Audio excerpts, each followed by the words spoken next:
এখন শুনবেন সংবাদ শিরোনাম। শেখ হাসিনার মামলার রায় ঘিরে চোরাগোপ্তা হামলা ও অগ্নিসংযোগ ছড়াচ্ছে আতঙ্ক। বিপুল অর্থ আর অস্ত্রের ব্যবহারে দীর্ঘমেয়াদী সহিংসতার শঙ্কা বিশ্লেষকদের।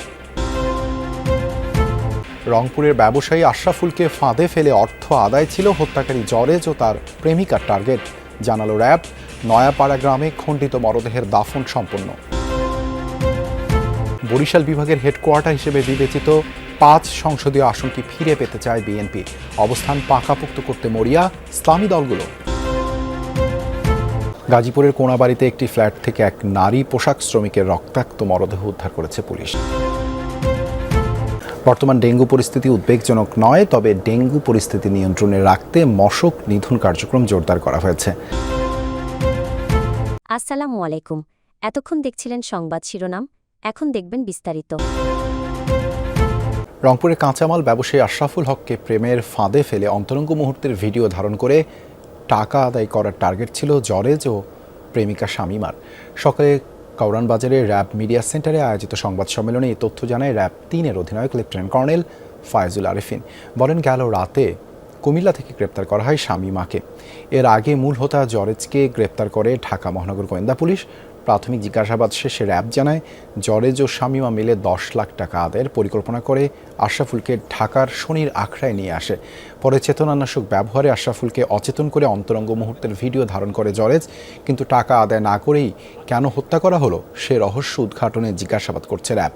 মাদকাসক্ত জরেজ ১২ নভেম্বর আশরাফুলকে হত্যা করে ২৬ টুকরো করে হাইকোর্ট এলাকায় ফেলে পালিয়ে যায়। শামীমা আমাদের যে উত্তর দিয়েছে তাতে তার ভাষ্য মতে ব্ল্যাকমেইলের মাধ্যমে ৭ লক্ষ টাকা পাবে এবং পরবর্তীতে এই টাকা দিয়ে সে মালয়েশিয়ায় গমন করবেন।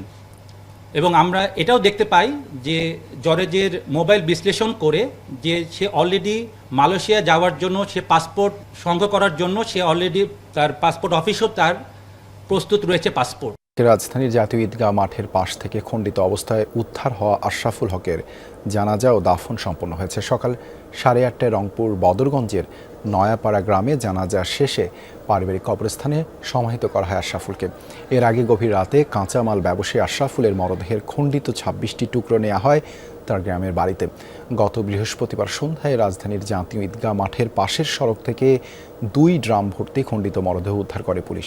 এই ঘটনায় মূল আসামি জরেজুল ইসলাম ও তার প্রেমিকা শামীমাকে গ্রেপ্তার করেছে আইনশৃঙ্খলা বাহিনী। গাজীপুরের কোনাবাড়িতে একটি ফ্ল্যাট থেকে এক নারী পোশাক শ্রমিকের রক্তাক্ত মরদেহ উদ্ধার করেছে পুলিশ। ভোরে কোনাবাড়ির বাইমাইলের নওয়াব আলী মার্কেটে এলাকার একতা টাওয়ার থেকে মরদেহটি উদ্ধার করা হয়। গুরুতর আহত অবস্থায় তার স্বামীকে উদ্ধার করে হাসপাতালে পাঠানো হয়েছে। পুলিশ ও স্থানীয়রা জানায়, স্ত্রী রহিমা খাতুন ও মেয়ে শারমিনকে নিয়ে বাইমাইলের একতা টাওয়ারের ৫ম তলার একটি ফ্ল্যাটে ভাড়া থাকতেন ইমরান হোসেন। গত রাতে দুর্বৃত্তরা ওই বাসায় প্রবেশ করে এই দম্পতিকে এলোপাতাড়ি কুপিয়ে পালিয়ে যায়। ঘটনাস্থলে মৃত্যু হয় রহিমার। খবর পেয়ে পুলিশকে মরদেহ উদ্ধার করে।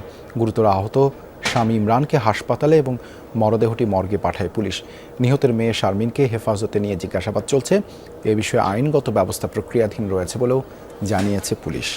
সিটি কর্পোরেশন ও সদর উপজেলা নিয়ে গঠিত বরিশাল সংসদীয় আসন ৫ দক্ষিণাঞ্চলের রাজনীতিতে গুরুত্বপূর্ণ আসন এটি। বিভাগীয় হেডকোয়ার্টার হিসেবে বিবেচিত এই আসন থেকে নির্বাচিত জনপ্রতিনিধির প্রভাব থাকে জাতীয় রাজনীতিতেও। তাই বড় দলগুলোর মনোনয়ন পেতে নেতাদের মধ্যে চলে তীব্র প্রতিযোগিতা। আগামী নির্বাচনে হারানো আসন ফিরে পেতে চায় বিএনপি, আর বরিশাল ৫-এ অবস্থান পাকাপোক্ত করতে মরিয়া ইসলামী দলগুলো। ভৌগোলিক অবস্থানের কারণে দক্ষিণাঞ্চলের ২১ আসনের মধ্যে গুরুত্বপূর্ণ বরিশাল ৫।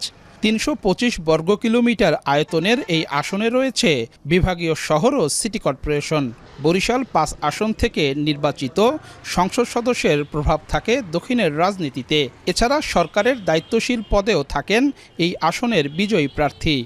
এটা একটা পলিটিক্যাল হাব নিঃসন্দেহে, এবং কালচারাল হাব, একটা সোশ্যাল হাব, এবং এখানে পলিটিক্সটা বা পলিটিক্যাল অ্যাক্টিভিটিস বর্তমান সময় না, বহুত আগের থেকে হয়ে আসছে। বরিশাল হচ্ছে বিভাগীয় সদর, সেই হিসাবে সমগ্র বিভাগের প্রাণকেন্দ্র এটি। যিনি এমপি হন, সাংসদী হন, উনি আসলে অলিখিতভাবে সমগ্র দক্ষিণাঞ্চলের রিপ্রেজেন্ট করেন এবং সমগ্র দক্ষিণাঞ্চলের নেতৃত্ব দিয়ে থাকেন। ১৯৯১ থেকে ২০০৮ পর্যন্ত বিএনপির দখলেই ছিল বরিশাল ৫। এর আগে 1979তেও এখান থেকে সংসদ সদস্য নির্বাচিত হয় বিএনপির প্রার্থী। তাই এ আসনে মনোনয়ন চেয়েছিলেন দলের হেভিওয়েট 6 নেতা। এবারও দলের আস্থা বিগত 4 বারের সংসদ সদস্য মজিবুর রহমান সরোয়ারি। মনোনয়নের পর দলীয় হাইকমান্ডের নির্দেশে প্রকাশ্যে ঐক্যবদ্ধ থাকলেও ভিতরে অনৈক্যের হাওয়া বইছে তৃণমূলের বিএনপিতে। ইসলামী আন্দোলন বাংলাদেশের মূল কেন্দ্র চরমোনাই দরবার শরীফ বরিশাল সদর উপজেলায়, তাই তাদের জন্য গুরুত্বপূর্ণ এই আসন। এখানে প্রতিদ্বন্দ্বিতা করবেন দলের সিনিয়র নায়েবে আমির মুফতি ফয়জুল করিম। সংসদ সদস্য ও সিটি মেয়র পদে প্রার্থী হয়ে নির্বাচনের অভিজ্ঞতা রয়েছে তার। আমি মনে করি ওই পুরানো অঙ্কে অমুকের এত ভোট ছিল, তমুকের তত ভোট ছিল, এগুলো আসলে কিছু না। মানুষ যেহেতু নতুনভাবে অঙ্ক করতে শিখছে, এখন নতুন অঙ্ক কষবে। আগের যে সমস্ত হিসাব কিতাব এগুলো সব বাদ হয়ে যাবে। দীর্ঘদিন পর নির্বাচনের মাঠে বাংলাদেশ জামায়াতে ইসলামী। বরিশাল 5 আসন থেকে প্রার্থী হয়েছেন দলের সহকারী সেক্রেটারি জেনারেল মুয়াজ্জেম হোসাইন হেলাল। ভোটের মাঠে জয়ের ব্যাপারে আশাবাদী তিনি। জামাত ইসলামী যে সিদ্ধান্ত নিয়ে যাকে নমিনি হিসেবে মনোনয়ন দিয়েছে, তাদের সেই ভাইকে নিয়ে তারা কাজ করতে গভীরভাবে আগ্রহী এবং তাকে নিয়ে তারা ময়দানে লড়াই করে এই আসনটি তারা নিয়ে নিতে পারবে বলে আমরা জনগণের কাছ থেকে সেটাই পাচ্ছি। বরিশাল 5 আসনে মোট ভোটার সংখ্যা 4,93,950, নারী ভোটারের সংখ্যা 2,47,000 এবং পুরুষ ভোটার 2,46,943। হিজড়া ভোটার আছেন 7 জন। বর্তমান ডেঙ্গু পরিস্থিতি উদ্বেগজনক নয়, তবে ডেঙ্গু পরিস্থিতি নিয়ন্ত্রণে রাখতে মশক নিধন কার্যক্রম জোরদার করা হয়েছে, এমনটাই জানিয়েছেন ঢাকা দক্ষিণ সিটি কর্পোরেশনের প্রশাসক মোহাম্মদ মাহমুদুল হাসান। সকালে রাজধানীর শনির আখড়ায় বিশেষ পরিচ্ছন্নতা ও মশক নিধন অভিযানে এ কথা জানান তিনি। বলেন, জরিমানা কোনো সমাধান নয়, প্রয়োজন জনসচেতনতা। এডিস লার্ভা প্রতিরোধে সচেতনতা বৃদ্ধিতে নিয়মিত অভিযান পরিচালনা করছে ঢাকা দক্ষিণ সিটি কর্পোরেশন। এর অংশ হিসেবে আজ 400 পরিচ্ছন্নতা কর্মী শনির আখড়া এলাকায় অভিযানে অংশ নেয়। ঢাকা দক্ষিণ সিটির প্রশাসক জানান, খাল ও নর্দমাগুলো নিয়মিত পরিষ্কারে এই ধরনের অভিযান অব্যাহত থাকবে। এ যেন প্রশাসনের ছত্রছায়ায় চাঁদাবাজি। নোয়াখালীতে সরকারি খাস জমি ইজারা দেয়া হচ্ছে হাট বাজারের জন্য, অথচ নির্ধারণ করে দেয়া হচ্ছে না টোলের পরিমাণ। এই সুযোগে যানবাহন থেকে ইচ্ছে মতন টোল আদায় করছে ইজারাদাররা। এমনকি বাজার ছাড়িয়ে পার্শ্ববর্তী সড়ক থেকেও টোলের নামে চাঁদাবাজি চলছে। কেউ দিতে অস্বীকৃতি জানালে গাড়ি ভাঙচুরের পাশাপাশি করা হয় মার। নোয়াখালীর সরকারি খাস জায়গা হাট বাজারের জন্য ইজারা দেয় উপজেলা প্রশাসন। উদ্দেশ্য থাকে কিছু রাজস্ব আদায়ের, কিন্তু এই ইজারাই এখন পরিবহন সংশ্লিষ্ট ও ব্যবসায়ীদের গলার কাটা হয়ে দাঁড়িয়েছে। এ সকল হাট বাজারের ব্যবসায়ী ও পরিবহন থেকে টোল আদায় করে থাকেন ইজারাদাররা।